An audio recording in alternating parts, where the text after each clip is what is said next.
Od vseh kriz, ki so zaznamovale ta mandat, bo najdolgotrajnejši učinek gotovo imela tista, ki se širi tiho in ki meni nerazumljivo niti ni prepoznana kot kriza, naraščajoča neenakost. O njej se v tej hiši pogovarjamo bistveno premalo, pa nam v resnici razkriva še marsikaj drugega.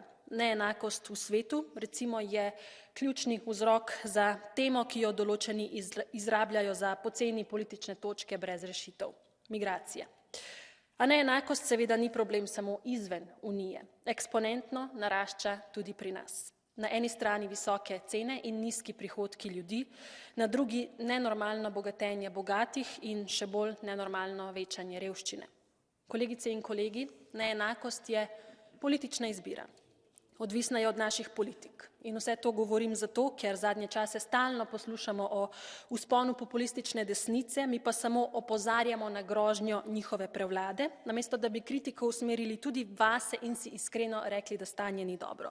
Vse se začne pri neenakosti, končati pa bi se moralo pri učinkovitih ukrepih, njihovih uresničevanjih.